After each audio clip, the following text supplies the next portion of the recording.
Concluyendo entonces, chicos, la NIA 200 que habla sobre el objetivo de la auditoría, pues comprendemos que el objetivo general de la auditoría es facultar al auditor para que éste pueda generar su opinión sobre los estados financieros, sobre si estos fueron preparados de acuerdo a los principios de contabilidad generalmente aceptados y que para este momento, pues, nosotros ya tenemos conocimiento de estos principios.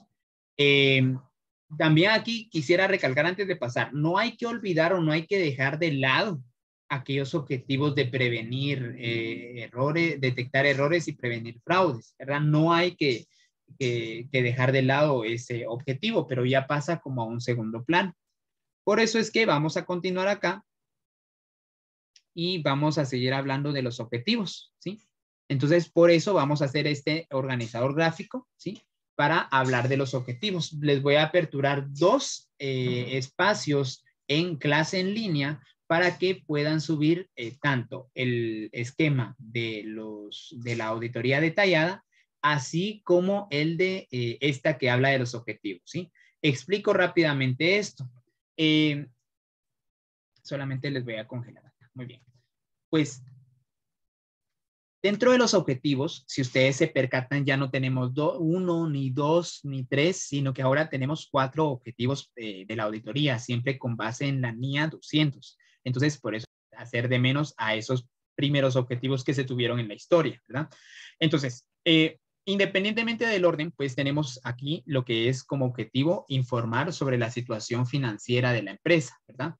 Entonces, ese informe, pues ese es precisamente el dictamen, ¿verdad? Entonces, lo que se pretende es que a través de ese informe, a través de esa opinión, a través de ese dictamen, pues entonces se pueda dar conocimiento de cuál es la situación verídica de la empresa. Pero ahora, ojo acá, ¿a quién se le da ese reporte, ese informe sobre los estados financieros o sobre la situación de la empresa?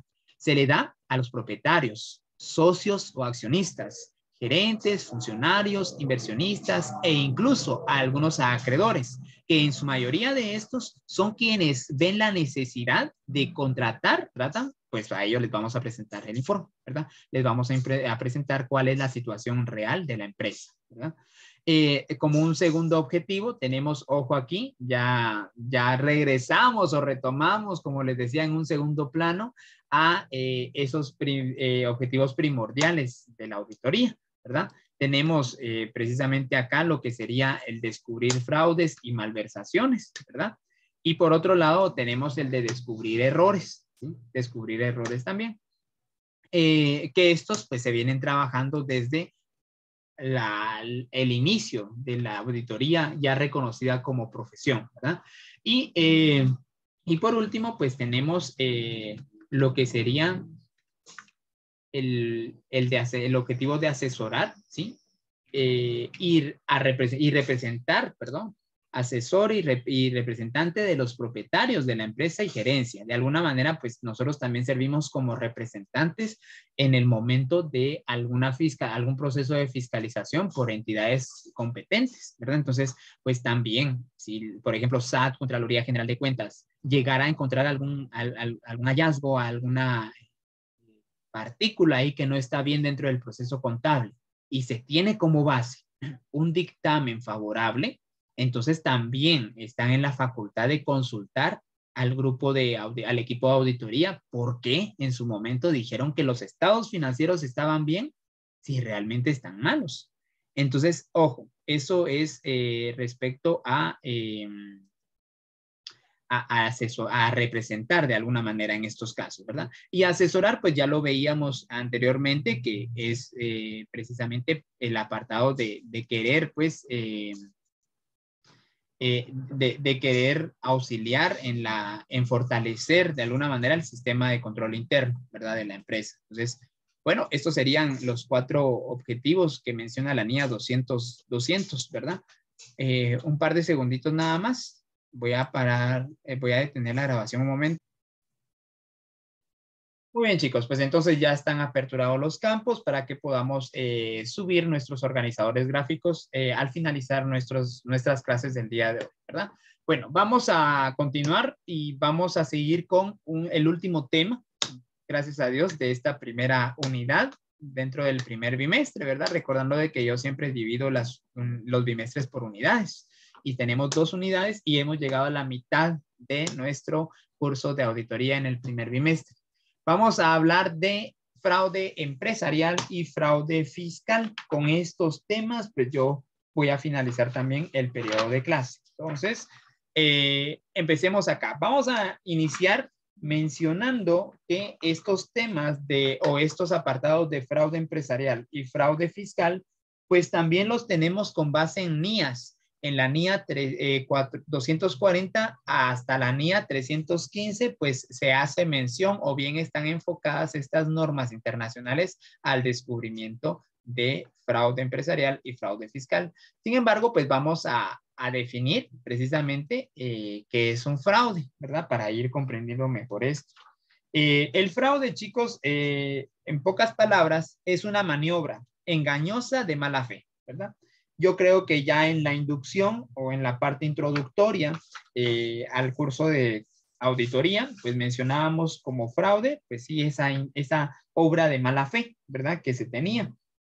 Y que pues iba a provocar de alguna manera pues un efecto positivo, negativo, perdón, en las empresas. En contabilidad, fraude es, pues ya aquí cambia un poquito, es despojar al propietario de lo que por derecho le pertenece, sin su consentimiento o conocimiento, ¿verdad? Entonces, un fraude, pues ya sabemos que es una maniobra engañosa de mala fe y el fraude en contabilidad, pues ya es despojar. Aquí ya hacemos referencia, voy a tratar de resaltar esa palabrita, ¿sí? Porque en contabilidad ya hablamos de despojar. ¿A qué hace referencia o sinónimo de despojar? Quitar, ¿qué más? Desligar, ¿sí? Incluso hasta pudiéramos encontrar como sinónimo en un diccionario robar, ¿verdad?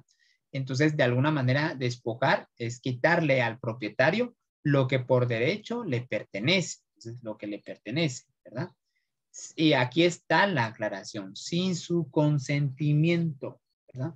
Entonces, bueno, profe, entonces, aparte es que si le digamos, mire, le voy a quitar esto, entonces ya no es fraude. Pues miren, pues ya no es fraude en su totalidad, pero sí sigue siendo una maniobra de mala fe, ¿verdad? Tal vez le podemos quitar esto de engañosa porque sí es del conocimiento, pero sigue siendo una maniobra de mala fe. Media vez se le va a despojar de algo que sí le pertenece, ¿verdad? Entonces, digamos que sigue teniendo la misma calidad de fraude, ¿sí? Entonces, yo recuerdo mucho a una personita que antes yo escuchaba sí, escuchaba bastante y decía, es que nos defraudaron por decir que los estafaron. Digamos que el término no está tan lejos de ser sinónimo, pero es diferente la defraudación a un engaño, ¿no? Ella decía, nos defraudaron y nos estafaron. Entonces sí es un poquito distinto en cuestión de términos, pero bien que sí pudieran ser ambas esas maniobras engañosas de mala fe que se tienen, ¿verdad? Entonces, bueno, así fraude, ¿verdad? Desde el punto de vista de la NIA 240 a la 315, pues concluimos con que es una maniobra engañosa de mala fe. Y en la conta es despojar precisamente al dueño, a un propietario, de lo que por derecho le pertenece, pero sin hacérselo de su consentimiento, ¿verdad? Bueno, pasemos a lo que es fraude ya con base legal, ¿verdad? Ya fraude con base legal. El Código Civil, específicamente en el artículo 1616 al 1628, nos habla precisamente de lo que es un fraude, ¿sí? Entonces, ¿para qué? Por favor, para la próxima clase traigamos esta definición de estos artículos, ¿sí? Si ustedes se percatan del 16 al 28 son 12 artículos. El Código Tributario también nos habla de lo que es fraude, ¿verdad? En su artículo 94. Y el Código Penal también nos habla de lo que es fraude en el artículo 271. Por lo tanto, por favor, chicos, la próxima clase de auditoría del día viernes la vamos a iniciar con esto, con las definiciones o bien lo que encontramos en estos artículos. Son 14 artículos, ustedes son 9, bien que podrían pasar 2 veces, ¿verdad? Cada uno a mencionar qué es lo que nos dicen esos artículos respecto al fraude. estamos. Entonces necesito, por favor, que saquen o extraigan ideas principales de estos artículos, ¿verdad? Entonces les voy a preguntar, por ejemplo, Briseida, en el artículo 1616 del Código Civil, ¿a qué hace referencia el código respecto al fraude?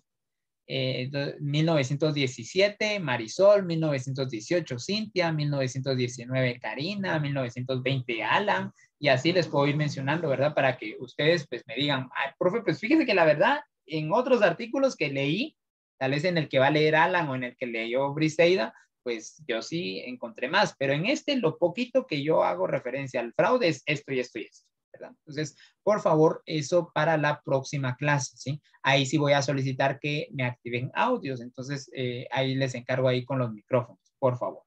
Muy bien, espero ya hayan terminado de copiar esto, ¿sí? Ya vamos con la última parte. Vamos con el fraude empresarial, ¿sí? Para hablar del fraude empresarial, pues vamos a mencionar lo siguiente, ¿sí? Primero, que son un fraude empresarial, son las distintas formas o las formas más comunes de fraude que se dan en las empresas, valga la redundancia, fraude empresarial, ¿verdad? Pero ahora, ¿cuáles podrían ser uno de estos ejemplos o cuáles podrían ser estos fraudes que se dan en las empresas? Sobre todo en las partidas de activo. Pues en sí, podemos mencionar el robo de mercaderías, así como el robo de valores bursátiles y otros activos, ¿sí? Esos serían, pues en teoría, algunos de estos fraudes más comunes que se dan en las empresas, ¿verdad? El robo de mercaderías lo podemos ver desde lo más sencillo ustedes. Por ejemplo, una tienda. No hablemos de una empresa a gran escala, ¿sí? Sino que hablemos de una microempresa o una pequeña y mediana empresa. Una tienda, un supermercado. Ustedes, yo sé que allá en su localidad quizá hay supermercados, así que ustedes sepan que no pertenece a una línea como Walmart, sino que pertenece quizá a una familia. Por ejemplo, aquí en Chimaltenango hay una muy famosa y que es grande también, que es la Económica. Ustedes la conocen también, han pasado por ahí. Y bueno, ahí es fácil que se dé el robo de mercaderías por parte de los mismos empleados, ¿verdad? Pero hay técnicas, hay implementación de técnicas para evitar este fraude empresarial. Así también de valores bursátiles. Cuando hablamos de valores bursátiles, hacemos referencia a valores financieros o a activos financieros, a bienes financieros, ¿verdad? Aquellos que son compatibles o son bien altamente convertibles o fácilmente, más bien dicho, convertibles en efectivo. Entonces también se da, por ejemplo, en títulos de participación. Esto ya hablándolo a un nivel de mediana o bien gran empresa, una empresa grande, ¿verdad? Y de otros activos, ya podemos mencionar otra serie de activos. Miren, en las empresas se da de todo, hasta los focos se roban a veces, ¿no? Entonces, pues ahí se da el fraude empresarial. Con las mercaderías, pues miren, yo supe de un caso, por ejemplo, allá en Sarita, en la fábrica Sarita, ellos, todos los jarabes, porque son jarabes o mieles con las que hacen el helado, eh, vienen en toneles, ¿sí? En toneles plásticos y hay algunos que son de metal. Pero llega un punto en donde esos toneles los desechan. Y entonces el sistema contable no es tan bueno o el sistema de control interno no es tan bueno porque media vez terminan de servirse. Ojo, que yo porque tuve contacto con esos toneles en una oportunidad que estuvimos evaluando este caso, esos toneles todavía tienen el jarabe o todavía tienen los componentes. ¿Qué les digo yo? Sacábamos como una botellita tal vez de cada tonel, ¿sí? Una botella de unos 700 ml, un poquito más de medio litro, ¿sí? Lo sacábamos ahí de vainilla, de todos los sabores, de esos toneles. Y es una cantidad bárbara de estos toneles. Y bueno, los desechan y entonces son algunos encargados, algunos supervisores, los que ya ofrecen esos toneles. Y entonces los toneles que usted ve que venden en el mercado que son de color azul, esos que se los venden a uno en 300 quetzales, 200 quetzales, esos los venden allá en 100 quetzales, en 90 quetzales. Y el dinero, pues obviamente no va a entrar a Sarita, sino que va a entrar a la cuenta del coordinador o bien del supervisor o del encargado. Entonces, y vean, se vende, yo recuerdo el precio de estos, de los plásticos, bueno, en ese caso que nosotros visualizamos y estuvimos verificando, los dejaba en 100, los toneles plásticos. Ahora los de metal los dejaba en 50 o 75, ¿sí? Denme un segundo, chicos, disculpen. ¿Sí? Como les decía, entonces, fíjense que sí, disculpen, que precisamente ahorita me tuve un contacto rápido con la persona precisamente de este caso que yo les venía comentando de los toneles allá en Sarita, en la fábrica que es allá por Santiago. Siempre me confundo ahí entre todos los santos que están ahí en la Interamericana. Santiago. No sé si ustedes lo ubican, está antes del puente, cabal como abajo del puente que uno agarra ya para la antigua Guatemala, si uno viene de la capital, ¿sí? Despuésito de todos los centros comerciales, pues ahí está la entrada de Sarita y pues se da esto. Yo sé que ustedes tal vez tienen algún ejemplo que dar de esto, ¿verdad? Porque también conocen tal vez en alguna empresa que se da este tipo de cosas, pero pues es diferente. Por ejemplo, termino con esto. Voy a colocarles de una vez el otro tema, ¿sí? Para que ustedes, siempre seguimos hablando del fraude empresarial, ¿sí? Colóquenlo acá, sigan copiando esto. Pues también es caso distinto, se da, por ejemplo, con la Bimbo. Yo no sé si ustedes se recordarán o si algún día fueron a la Bimbo ustedes. Yo me imagino que tal vez los que están aquí más cerca, quizá nuestras compañeras tejareñas, Cintia y Jocelyn Ruiz, quizá hayan llegado, hayan hecho una visita a la Bimbo hace tiempo, ¿verdad? Pero yo no sé si ustedes recordarán o si ustedes saben de que ahí hay una tienda de productos de la Bimbo donde dan los productos más baratos, ¿verdad? Entonces, a veces, pues a uno, cuando va a sus visitas, le regalan a uno panitos, ¿verdad? Una su bolsita de panitos, pero también tiene la posibilidad de ir a comprar ahí, y es que ahí están, sí, o sea, sí baja bastante el precio, pero no sé si se dan cuenta que son productos que están a punto de vencer o bien que están refechados, ¿verdad? En cuestión del tema de vencimiento, del tiempo de vencimiento. Sin embargo, pues ustedes saben que los productos tienen más vida que la que viene en la fecha. Por eso es que sí, en este caso el proceso es diferente al de los toneles, porque es que yo recuerdo el de los toneles, hasta uno tiene que entrar a la fábrica de Sarita ciertos días, no puede entrar cualquier día, o sea, ciertos días que esté cierto supervisor, ¿verdad? Y entonces uno entra así y uno lo agiliza, pero así, tiene que sacar los toneles. Yo recuerdo que en esa oportunidad en un pick-up sacaron alrededor de 30 toneles, en un pick-up toneles, y es que van topados hasta el cielo. Entonces, pues esto, importante, ¿no? Diferente a la Bimbo. En la Bimbo, o sea, este producto que de alguna manera quizá ya vaya a vencer, pues no lo desechan así como los toneles, sino que aperturan una tienda, una sucursal para venderlo a un precio más cómodo, casi a precio costo, ¿verdad? Entonces, por lo mismo, es diferente.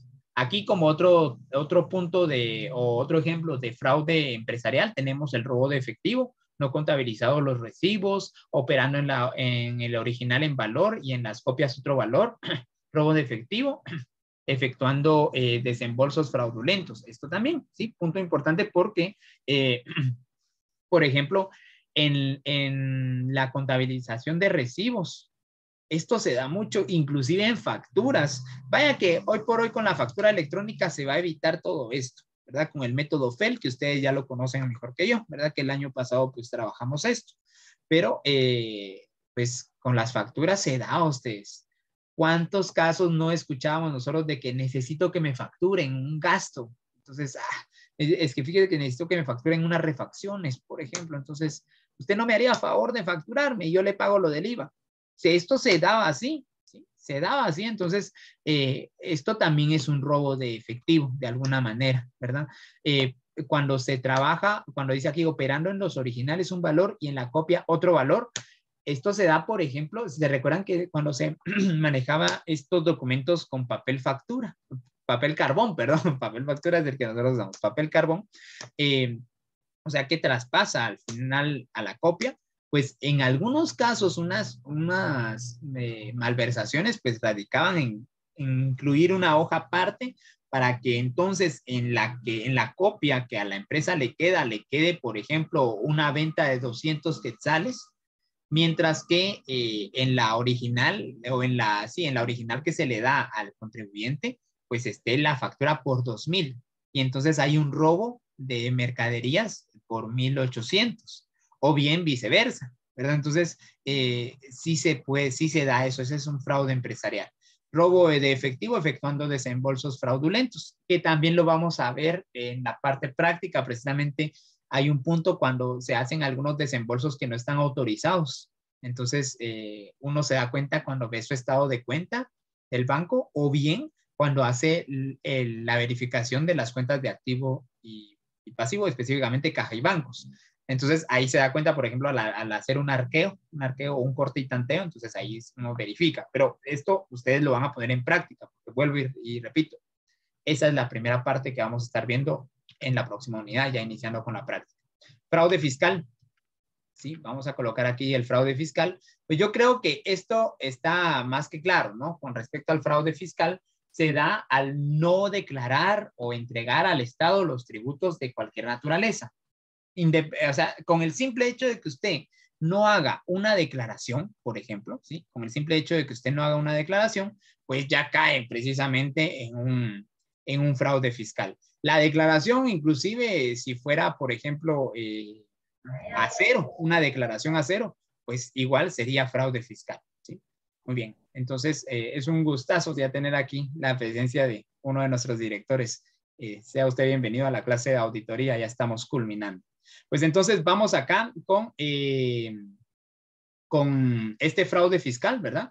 Estos pueden ser omitiendo la presentación de las declaraciones o bien apropiarse a dar uso diferente a los tributos, ¿verdad? Esto también de alguna manera, por ejemplo, al momento de no hacer una declaración y de todos modos cobrar, por ejemplo, el impuesto al valor agregado, hablemos del IVA, que es como quien dice el impuesto de mayor frecuencia o de mayor utilización, pues aquí también se da ese fraude fiscal. Sin embargo, pues ya el mismo sistema fiscal o el mismo sistema de recaudación tributaria, pues ya ahorita ya tiene un sistema en donde se le da seguimiento a cada uno de los contribuyentes para verificar precisamente la omisión de declaraciones o bien la apropiación y el mal uso de los diferentes tributos, ¿verdad? Entonces ya hoy por hoy, pues ya se puede, verificar o ya se puede regular este fraude fiscal.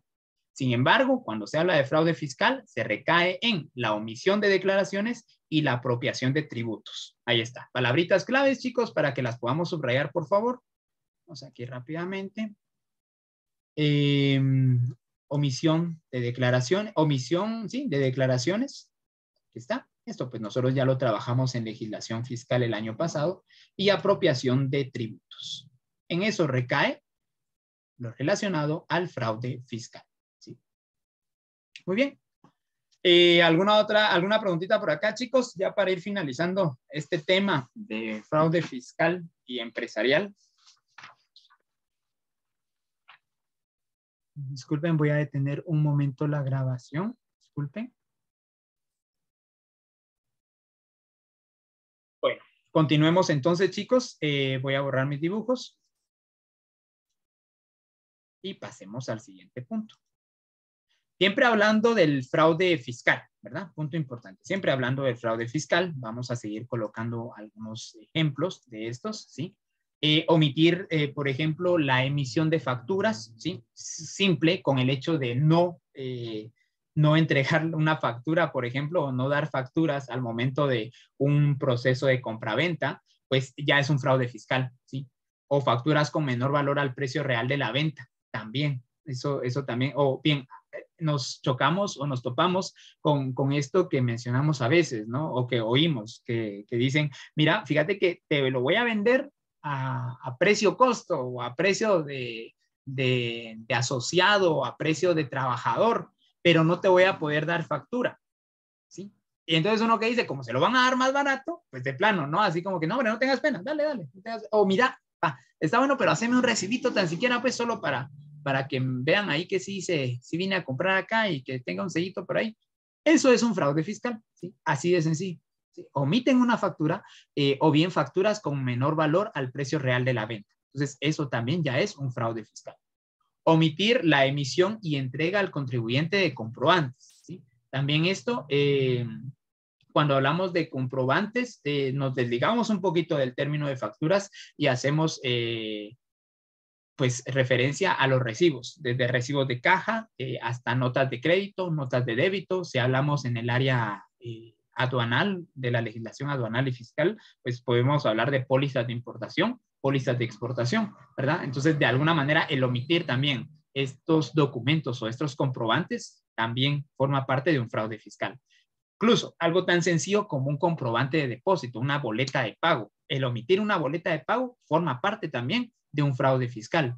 Ah, profe, pero en realidad yo tengo una conocida que trabaja en una caja rural y nos comentó de que en una oportunidad en casa de que la impresora se arruinó y entonces el final de la tarde ya no entregó boletas. Eso es fraude fiscal. Entonces, si en ese, pero profe, pero es que sí hizo los depósitos, sí, pero está en su obligación entregar al contribuyente su comprobante. Entonces, ahí la pudieran acusar a la caja con respecto a un fraude fiscal que se hace, ¿verdad? Imagínense que, ojo, importante, ustedes ya están trabajando en el área contable y de repente les dicen, hágame este depósito y después al final de la tarde, mire, vengo por la boleta. Es que fíjese que no me dieron boleta. No, hombre, ahí usted va a ser responsable. Usted pudiera decir, pero revisemos el estado de cuenta Audi o revisemos el estado de cuenta Conta, revisémoslo, ahí va a estar, sí, ahí está, pero yo necesito el comprobante, yo necesito la boleta, ¿sí? Entonces vaya a traerla, usted la consigue o la consigue. Entonces ahí vamos a ese punto, ¿verdad? De fraude fiscal. Hay que tener cuidado. En el caso que yo compartía por ejemplo, una caja rural, que ahora es tan común ver cajas rurales en cada cuadra, por ejemplo, aquí en Chimaltenango casi que en cada cuadra hay caja rural, pero en ese caso se arruina la impresora, bueno, se cierra la caja rural, ahorita no hay sistema, es la excusa que colocan, ¿no? Entonces, pues, de esta manera se debe de trabajar, no se puede seguir trabajando si no se emite o no se entrega al contribuyente ese comprobante. Utilizar mercaderías, objetos y productos importados bajo el régimen de exenciones, también. Muy importante porque recordemos que en cuestiones de la legislación fiscal, existen diferentes regímenes o diferentes formas y en ellas entonces pudiéramos implementar alguna exención. Por ejemplo, en cuestiones del impuesto al valor agregado, hay exención, por ejemplo, para los colegios, para las iglesias, para las universidades, entre otros. Los más comunes mencionamos esto y esto lo vemos en legislación fiscal, usted y yo. Bueno, ¿qué pasa si de alguna manera yo como iglesia, yo como universidad, yo como colegio, estoy vendiendo o estoy utilizando las mercaderías, objetos o algún producto bajo el régimen de exenciones? Como yo sé que, por ejemplo, el IVA, somos exentos del IVA para cuestiones de matrículas, por ejemplo, en cuestiones de la universidad, para cuestiones de matrículas o de mensualidades. ¿Qué pasa si yo dentro de esas matrículas o mensualidades, pues incluyo ahí otro gasto, otra mercadería, otro producto importado, pero lo incluyo ahí dentro de la exención, dentro de lo que la ley me dice, mire, ahí no me va a pagar impuesto?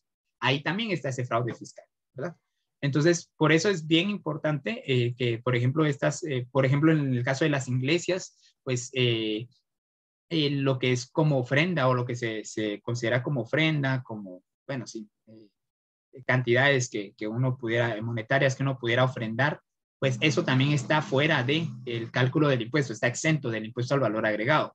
Lo que pasa si ya va, por ejemplo, una cuota o vaya una cantidad o una situación, un cobro diferente a que no está dentro del parámetro de las exenciones del impuesto al valor agregado, pues entonces ahí está el fraude fiscal, ¿verdad? Entonces ya podemos hablar, miren, hablar de fraude fiscal es bien amplio.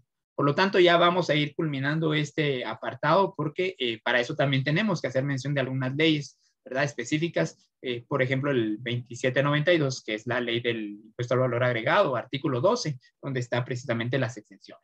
Vamos a seguir avanzando ya para finalizar y vamos con esto, ¿sí? Dichos delitos serán sancionados con multas e intereses que, de acuerdo al caso, la sanción se determinará según lo establezca el decreto 691. Termino mi clase con esto, chicos. ¿Cuál es el decreto 691? A ver, ¿de qué ley estamos hablando cuando mencionamos el decreto 6-91? A ver si alguien me puede apoyar aquí con este dato, por favorcito. Decreto 6-91. A ver, ¿qué ley es?